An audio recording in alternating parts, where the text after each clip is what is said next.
Welcome to my Learning A to Z English channel. 1.1 Ek Jyotishi Ka Din, R.K. Narayan R.K. Narayan, 1906 to 2001. Rasipuram Krishnaswamy Iyer, Narayanaswamy, was one of the best-known novelists among Indian English writers.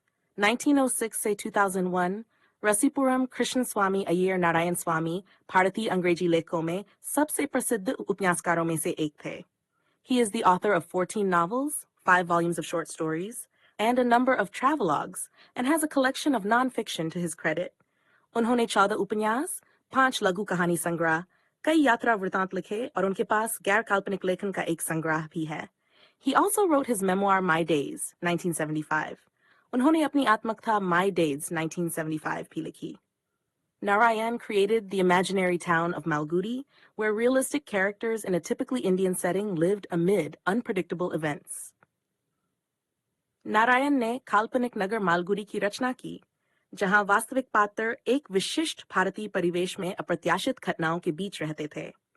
His stories are grounded in compassionate humanism and celebrated the humor and energy of ordinary life. उनकी कहानियां दयालु मानवतावाद पर आधारित हैं और साधारण जीवन के हास्य और ऊर्जा का जश्न मनाती हैं. His stories are characterized by a simple style and subtle humor. उनकी कहानियों की विशेषता सरल शैली और सूक्ष्म हास्य है. Narayan was introduced to American readers in 1952 by the Michigan State University Press. Narayan को 1952 में Michigan State University Press द्वारा अमेरिकी पाठकों से परिचित कराया गया. These include Swami and Friends, The Bachelor of Arts, 1937, The Dark Room, 1938, An Astrologer's Day and Other Stories, 1947, Mr. Sampath, 1949, The Financial Expert, 1954, Waiting for the Mahatma, 1955, The Guide, 1958, and many other books. In Swami and Friends, The Bachelor of Arts, 1937, 1938, In Astrologers de Other Storage, 1947, Mr. Sampath, 1949, The Financial Expert, 1954, Waiting for the Mahatma, 1955, The Guide, 1958, और कई अन्य पुस्तकें शामिल हैं. His novel, The Guide, won him the Sahitya Akademi Award in 1961, the most coveted literary honor in India. उनके उपन्यास The Guide ने उन्हें 1961 में साहित्य अकादमी पुरस्कार दिलाया, जो भारत में सबसे प्रतिष्ठित साहित्यिक सम्मान है. His writing is distinguished by humor and unoffending irony, a unique Indianness and a simplicity which is utterly charming and authentic. उनका लेखन हास्य और सौम्य व्यंग्य, विशिष्ट भारतीयता और एक सादगी से परिपूर्ण है, जो बेहद आकर्षक और प्रामाणिक है. Narayan typically portrays the peculiarities of human relationships and the ironies of Indian daily life. Narayan आमतौर पर मानवीय संबंधों की विचित्रताओं और भारतीय दैनिक जीवन की विडंबनाओं को चित्रित करते हैं. His style is graceful, marked by genial humor, elegance, and simplicity. उनकी शैली सुरुचिपूर्ण है, जिसे सौम्य हास्य, लालित्य और सरलता से चिह्नित किया गया है.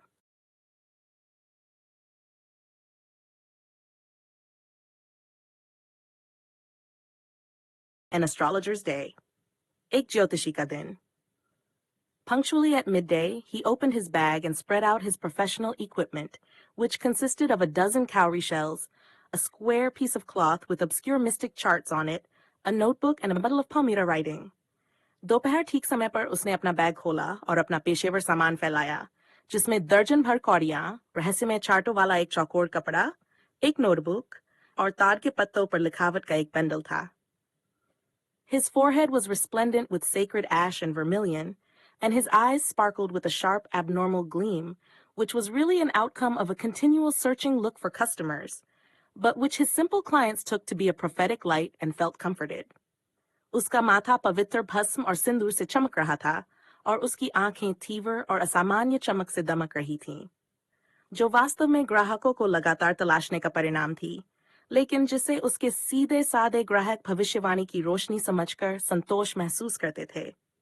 The power of his eyes was considerably enhanced by their position, placed as they were between the painted forehead and the dark whiskers which streamed down his cheeks. Even a half-wit's eyes would sparkle in such a setting. उसकी आंखों की शक्ति उसके स्थान के कारण काफी बढ़ गई थी. वे उसके रंगे हुए माथे और गालों पर झूलती काली मूंछों के बीच स्थित थीं। ऐसी स्थिति में तो एक मूर्ख की आंखें भी चमक उठतीं। To crown the effect, he wound a saffron-colored turban around his head. इस प्रभाव को पूरा करने के लिए उसने अपने सिर पर भगवा रंग की पगड़ी बांध रखी थी। This color scheme never failed. यह रंग योजना कभी असफल नहीं होती थी। People were attracted to him as bees are attracted to cosmos or dahlia stalks. लोग उसकी ओर ऐसे आकर्षित होते जैसे मधुमक्खियां कॉस्मोस या डहेलिया के डंठलों की ओर आकर्षित होती हैं। He sat under the boughs of a spreading tamarind tree which flanked a path running through the town hall park.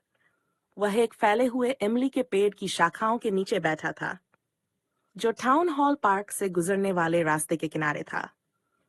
It was a remarkable place in many ways. ये कई मायनों में एक अद्वितीय स्थान था।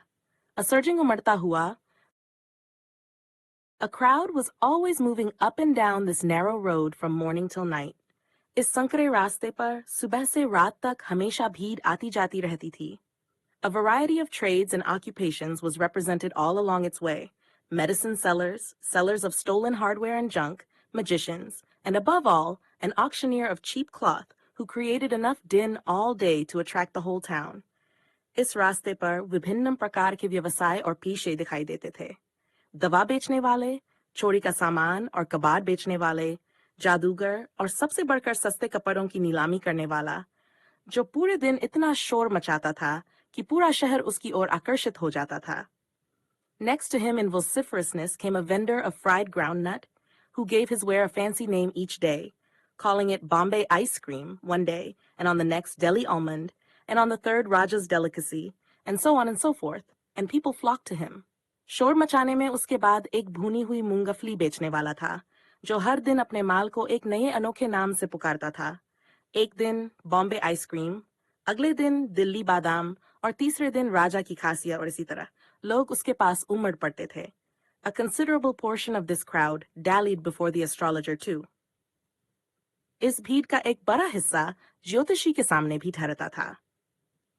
The astrologer transacted his business by the light of a flare which crackled and smoked up above the groundnut heap nearby. ज्योतिषी अपना काम पास की मूंगफली के ढेर के ऊपर जल रही मशाल की रोशनी में करता था, जो चटकती और धुआं देती रहती थी। Half the enchantment of the place was due to the fact that it did not have the benefit of municipal lighting. इस जगह का आधा आकर्षण इस बात के कारण था कि यहाँ नगरपालिका की रोशनी की सुविधा नहीं थी। The place was lit up by shop lights. ये जगह दुकानों की रोशनी से जगमगाती थी।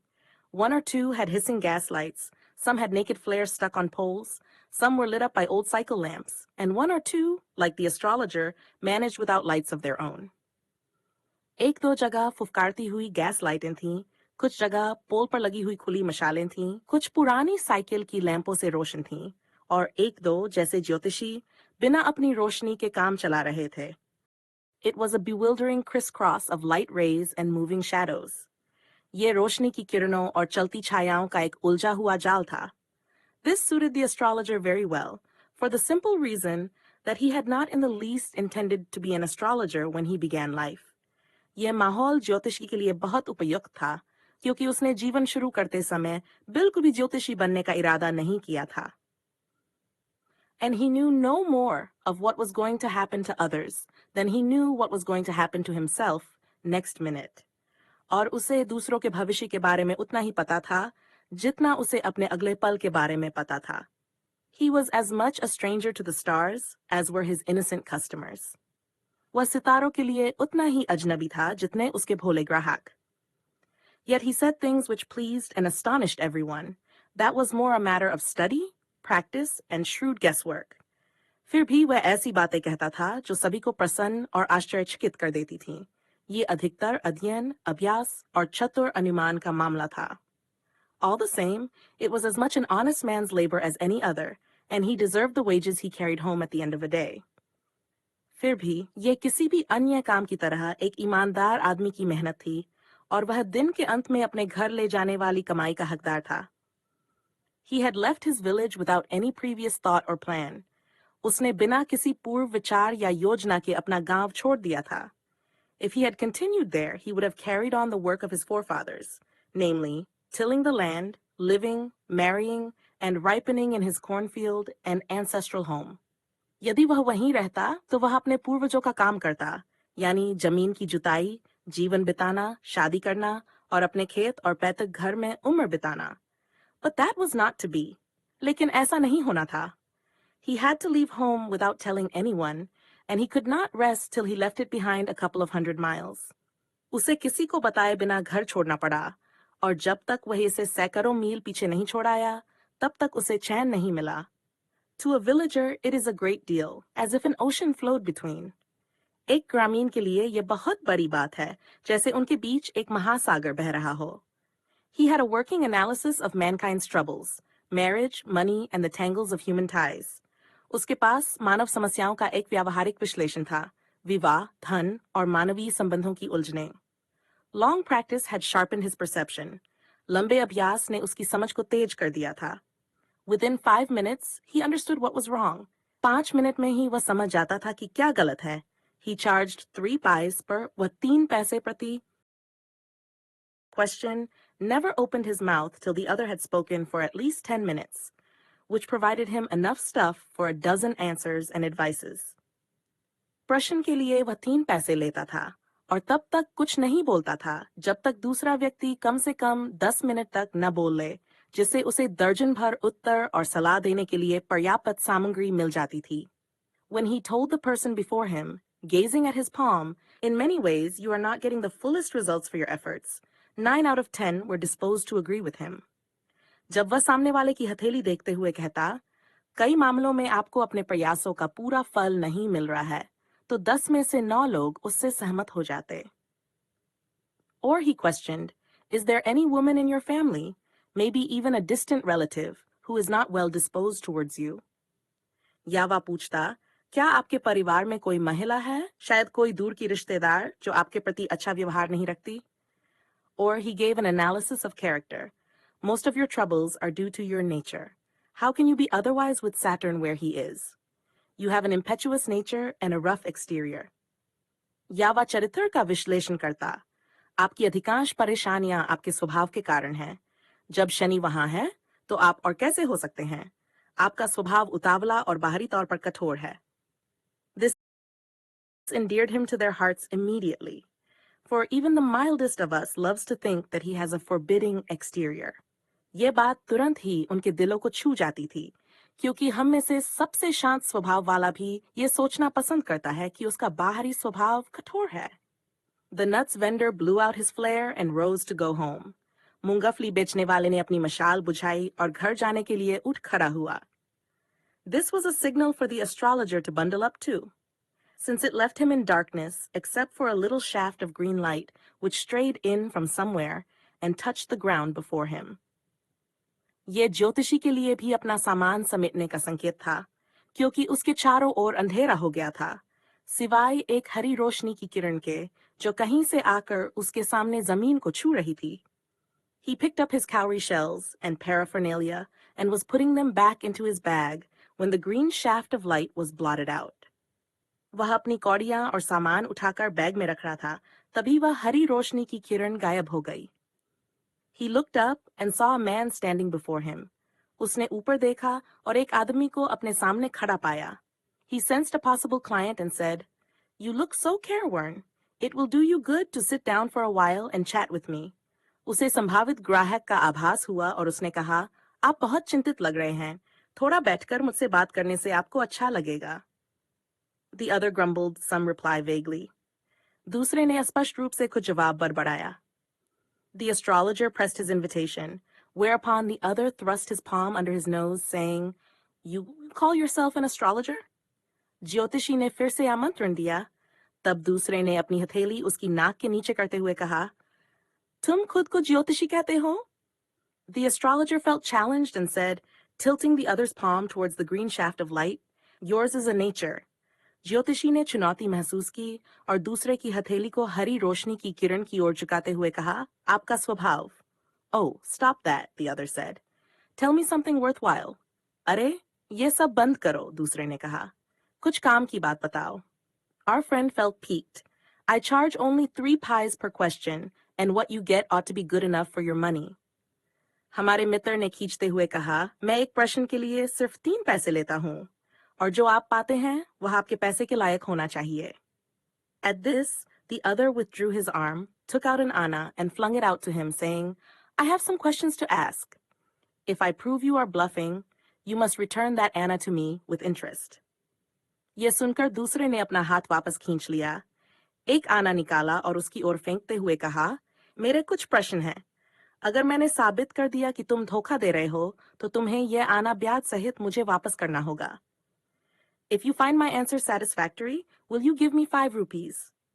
अगर मेरे उत्तर आपको संतोषजनक लगे, तो क्या आप मुझे 5 रुपये देंगे? No, नहीं. Or will you give me 8 annas? या क्या आप मुझे 8 आना देंगे? All right, provided you give me twice as much if you are wrong, said the stranger. ठीक है, बशर्ते अगर तुम गलत हो, तो तुम मुझे दुगुना दोगे. अजनबी ने कहा. This pact was accepted after a little further argument. थोड़ी और बहस के बाद यह समझौता स्वीकार कर लिया गया. The astrologer sent up a ज्योतिषी ने एक prayer to heaven as the other lit a cheroot. ज्योतिषी ने स्वर्ग से प्रार्थना की, जबकि दूसरे ने एक cheroot सुलगाया. The astrologer caught a glimpse of his face by the matchlight. ज्योतिषी ने माचिस की रोशनी में उसके चेहरे की एक झलक देखी. There was a pause as cars hooted on the road, Jutka drivers swore at their horses, and the babble of the crowd agitated the semi-darkness of the park. सड़क पर गाड़ियों की हॉर्न की आवाज, जुत्का चालकों का अपने घोड़ों पर चिल्लाना और भीड़ की गहमागहमी ने पार्क के अंधेरे को हलचल से भर दिया. The other sat down, sucking his cheroot, puffing out, sat there ruthlessly. दूसरा व्यक्ति चिरूट पीते हुए बैठ गया, धुआं उड़ाता हुआ और बिना किसी दया के वहीं बैठा रहा. The astrologer felt very uncomfortable. ज्योतिषी बहुत असहज महसूस कर रहा था. Here, take your Anna back. I am not used to such challenges. It is late for me today. Made preparations to bundle up. लो, अपना आना वापस ले लो. मैं ऐसे चैलेंज का आदी नहीं हूँ. आज मेरे लिए देर हो गई है. कहते हुए उसने अपना सामान समेटने की तैयारी की. The other held his wrist and said, You can't get out of it now. You dragged me in while I was passing. दूसरे ने उसका कलाई पकड़ ली और कहा, अब तुम इससे बच नहीं सकते. तुमने मुझे खींचा है जब मैं गुजर रहा था. The astrologer shivered in his grip and his voice shook and became faint. ज्योतिषी उसकी पकड़ में कांप उठा और उसकी आवाज लड़खड़ा गई और धीमी हो गई. Leave me today. I will speak to you tomorrow. आज मुझे छोड़ दो. मैं तुमसे कल बात करूंगा. The other thrust his palm in his face and said, Challenge is challenge. Go on. दूसरे ने अपनी हथेली उसके सामने कर दी और कहा, Challenge तो challenge है. आगे बढ़ो. The astrologer proceeded with his throat drying up. There is. ज्योतिषी सूखे गले के साथ आगे बढ़ा. यहाँ? Stop, said the other. I don't want all that. Shall I succeed in my present search or not? Answer this and go. रुको, दूसरे ने कहा. मुझे वह सब नहीं चाहिए. क्या मैं अपनी वर्तमान खोज में सफल होऊंगा या नहीं? इसका उत्तर दो और जाओ. Otherwise, I will not let you go till you disgorge all your coins. नहीं तो मैं तुम्हें तब तक नहीं जाने दूंगा जब तक तुम अपने सारे सिक्के नहीं दे देते. The astrologer muttered a few incantations and replied, All right, I will speak. But will you give me a rupee if what I say is convincing? Otherwise, I will not open my mouth and you may do what you like. ज्योतिषी ने कुछ मंत्र बुदबुदाए और जवाब दिया, ठीक है, मैं बोलूंगा. लेकिन अगर मेरी बात विश्वसनीय लगे, तो क्या तुम मुझे 1 रुपया दोगे?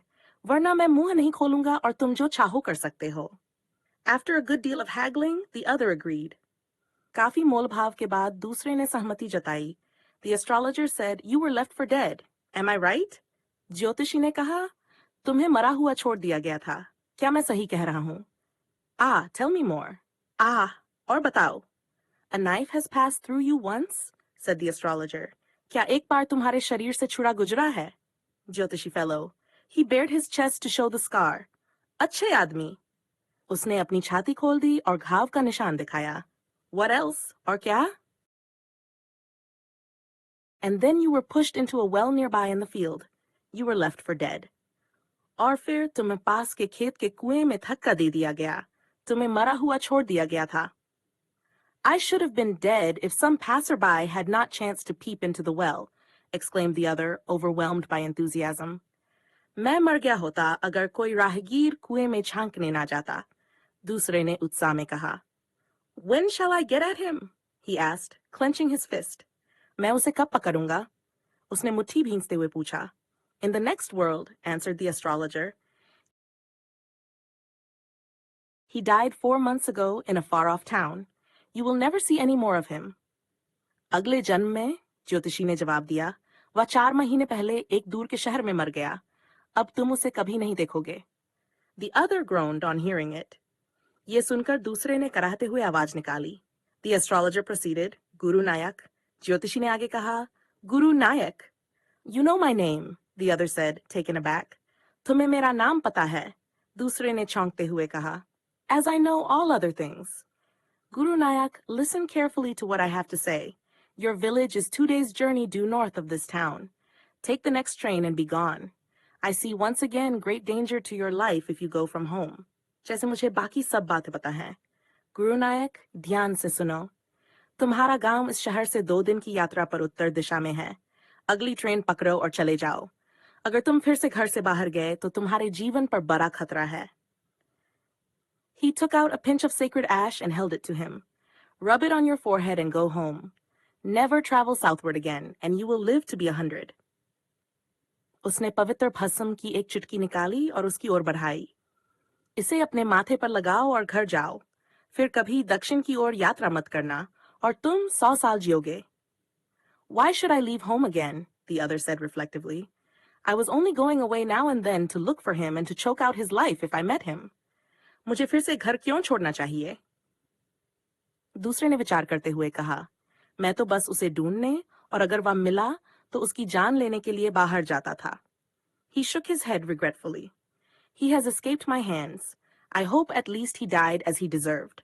उसने अफसोस से सिर हिलाया. वह मेरे हाथों से बच निकला. मुझे उम्मीद है कि कम से कम वह जैसा हकदार था वैसा ही मरा. Yes, said the astrologer. He was crushed under a lorry. हाँ, ज्योतिषी ने कहा. वह एक लॉरी के नीचे कुचल गया. The other looked gratified to hear it. ये सुनकर दूसरे का चेहरा संतोष से भर गया. The place was deserted by the time the astrologer picked up his articles and put them into his bag. जब तक ज्योतिषी ने अपना सामान उठाकर बैग में रखा, जगह सुनसान हो चुकी थी. The green shaft was also gone, leaving the place in darkness and silence. हरी रोशनी की किरण भी गायब हो गई थी और जगह अंधेरे और सन्नाटे में डूब गई थी. The stranger had gone off into the night after giving the astrologer a handful of coins. अजनबी ज्योतिषी को सिक्कों की एक मुट्ठी देकर रात में कहीं चला गया था. It was nearly midnight when the astrologer reached home. जब ज्योतिषी घर पहुंचा, तब लगभग आधी रात हो चुकी थी. His wife was waiting for him at the door and demanded an explanation. उसकी पत्नी दरवाजे पर उसका इंतजार कर रही थी और सफाई मांगने लगी. He flung the coins at her and said, "Count them. One man gave all that." उसने सिक्के उसकी ओर फेंके और कहा, गिन लो, यह सब एक आदमी ने दिया. 12.5 annas, she said, counting. She was overjoyed. 12 और आधा आना आना. वह बहुत खुश हो गई. I can buy some jaggery and coconut tomorrow. The child has been asking for sweets for so many days now. I will prepare some nice stuff for her. मैं कल कुछ गुड़ और नारियल खरीद सकती हूँ. बच्ची कई दिनों से मिठाई मांग रही है. मैं उसके लिए कुछ अच्छा बनाऊंगी. The swine has cheated me. He promised me a rupee, said the astrologer. उसने मुझे धोखा दिया. उसने मुझे 1 रुपया देने का वादा किया था, ज्योतिषी ने कहा. She looked up at him. You look worried. What is wrong? उसने उसकी ओर देखा. तुम परेशान लग रहे हो. क्या बात है? Nothing. कुछ नहीं. After dinner, sitting on the piole, he told her, Do you know a great load is gone from me today? I thought I had the blood of a man on my hands all these years.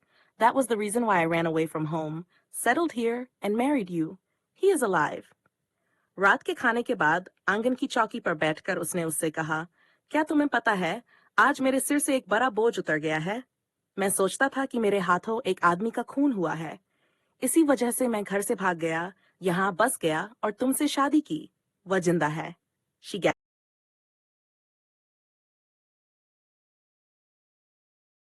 gasped. You tried to kill him. वह चौंक गई. तुमने उसे मारने की कोशिश की थी. Yes, in our village, when I was a silly youngster. We drank, gambled, and quarreled badly one day. Why think of it now? Time to sleep, he said, yawning, and stretched himself on the pile.